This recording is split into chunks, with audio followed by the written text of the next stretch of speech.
right, welcome back to Focal Point AFR Talk. Brian Fisher is my name. Great to have you in the conversation today. Interesting story. I talk every day about how we are fighting a winnable war. And one of the areas where we are definitely making progress, we're obviously a long way from where we want to be, where we need to be. Brian Fisher is my name, by the way. Program is Focal Point. The network is the American Family Radio Talk Network. We're a long way from where we want to be. We're a long way from where we're headed. We're a long way from where we are going to be by God's help, and that is to protect the sanctity of every human life from the moment of conception. That's our goal. We're not going to rest. We're not going to quit until that goal is achieved, until, as President Bush put it, every child is welcomed in life and protected in law. Now, it's interesting looking at what's happened because you wonder when there is going to be a civil war that's going to break out among the Democratic Party over abortion. I don't know if you remember this. Texas passed that law that outlaws abortions after 20 weeks. After 20 weeks of gestation, we know that a baby is able to feel pain. And so it's absolutely, I mean, we ought to protect babies at all stages of development, but certainly, I mean, everybody ought to agree we ought to protect them from the moment when they can feel pain. Now, even Wendy Davis, I mean, she's running for governor against Greg Abbott in the state of Texas. She made her bones by conducting that 11 or 13-hour filibuster in her pink tennis shoes to try to stop that bill from being passed. And she was able to run out the clock on the legislative session. Governor Perry just called them back into session for a special session. They overwhelmingly passed it. So her effort was futile. But she made her national mark. People started talking about her as a candidate on the national stage because of the effort she made to block the ban on abortions after 20 weeks. Well, later, now, as the campaign developed, she started backing away from that because she realizes the American people are not with her on that. The American people, by instinct and by conscience and by conviction, want to protect babies from feeling pain. And so she realized she was on the wrong side of morality, the wrong side of history, if you want to use that expression, wrong side of her own constituents. So she started waffling on the whole 20-week thing. Now, here's a story out of West Virginia, where West Virginia Democrats in the state legislature just voted to ban abortion after 20 weeks. Democrats voted for this, and now Earl Ray Tomblin, who's a Democrat, has now got this bill in front of him. He's going to have to decide whether to sign it. It's a bill that's called the Pain-Capable Unborn Child Protection Act. So we're going to protect a child in the womb from the moment it is able to feel pain. That's after 20 weeks.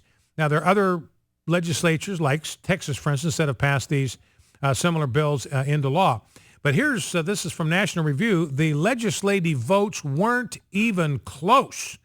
The Pain-Capable Unborn Child Protection Act passed in the West Virginia Senate on the final day of the session, Saturday, March 8, by a vote of 29-5. That means Republicans as well as Democrats had to vote for this thing for it to pass with that kind of a margin. The Senate approved an amended version of the bill, which had been passed earlier by the House of Delegates. This House had to concur with the Senate changes before final passage, 83-15. So again, this is bipartisan. Even the senator from West Virginia, Joe Manchin, he said he's supportive. He's a Democrat. He's supportive of this bill that bans abortion after 20 weeks. He says, I am pro-life and supportive of the principles in the bill that was just passed in the West Virginia legislature. So that's our winnable war moment for the day. Bipartisan, a huge bipartisan victory for life in the West Virginia legislature. A bill to protect unborn babies from the moment they can feel pain passed overwhelmingly, Republicans and Democrats alike. And those are veto-proof margins, by the way.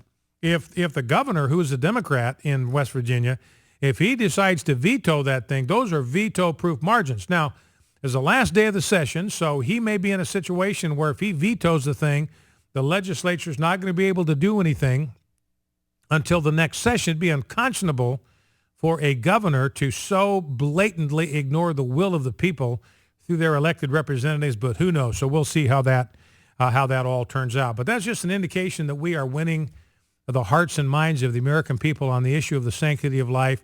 So let's keep moving forward.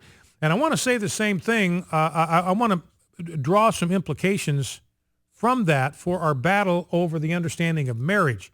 Now, you've seen the polling data that I've seen that support for same-sex marriage now is up to 59% among the American people. It's even higher among millennials. Apparently, it's in the 60s among millennials, even at CPAC, a lot of the young millennials. And the CPAC, the Conservative Political Action Conference, hardly talked about same-sex marriage at all. In fact, I played virtually the only mention of the issue, and I played you the soundbite from Ben Carson. He said, look, I still believe that marriage is a union of one man and one woman, and I'm not going to be intimidated by the politically correct police into changing my mind or into sitting down and shutting up. And he got this rousing response from the attendees, most of whom are young. I mean, 48% of them, I think, are under the age of 29 or under the age of 24, anywhere. They're in their 20s, a very young crowd, and yet they were wildly receptive to what Ben Carson had to say.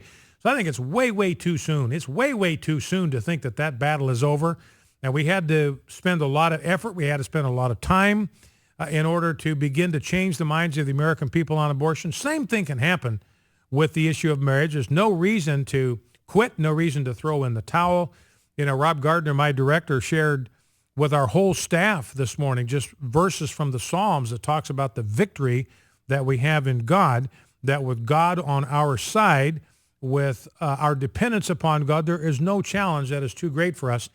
You know, and I've suggested this before, that I think these polls on same-sex marriage are basically worthless because the other side has been so relentless in their indoctrination of the American people that the American people now equate faith with bigotry, because the other side has been so relentlessly propagandizing the American people with the complicity of the mainstream media over and over and over again. If you don't approve of same-sex marriage, you're a hater, you're a bigot, you're a homophobe. Well, nobody wants to be thought of as a hater. Nobody wants to be thought of as a bigot. Nobody wants to be called a homophobe. People know they're not. They know they don't hate homosexuals. They're not bigoted toward homosexuals. They simply prefer natural marriage as God designed it. That's what they want to defend. That's the value, because they care about children. They care about the nurturing environments in which children are raised. They care about the sexual health of every American. So we're just not going to support behavior that threatens all of those things. There's no bigotry. There's no hatred involved in that. It's just good common sense and concern for public health and morality and decency and children. So all those things is what we are for. But the left has just relentlessly demonized us. And so a lot of the American people believe, hey, if you're against same-sex marriage, you just hate people. So when a pollster comes along and says, do you support same-sex marriage? The average American has been brainwashed now for 20 years on this, says, I'm really not crazy about same-sex marriage, but hey, I don't want this guy, I don't want this pollster to think I'm a bigot. I don't want him to think I'm a hate monger, so I'm just going to answer the question, yes. I haven't really thought about it. I haven't stopped to think about the implications for sexual health. I haven't studied the information on the Centers for Disease Control website. I haven't read the literature on what same-sex households do to young, vulnerable children. I haven't read any of that. I'm not aware of any of that. I don't want to be educated on any of that. I just believe that people who support natural marriage are bigots, and so I don't want to be one, so I'm going to tell this pollster what I think what he wants to hear. So way too soon for us to think that battle is over. Everybody's throwing in the towel. We're just negotiating the terms of our surrender. Absolutely, totally not true. And it's for one simple reason, ladies and gentlemen. The truth never goes out of style. The truth never goes out of style. You know, Alexander Solzhenitsyn said, one word of truth outweighs the whole world. You know, I remember Athanasius back in the 4th century. He was the only church father for a long period of time who stood for the biblical view of the deity of Christ. And he was exiled from the Roman Empire 6 times, thrown out of the empire 6 times, and they'd bring him back in when the theology would change. They'd toss him out again.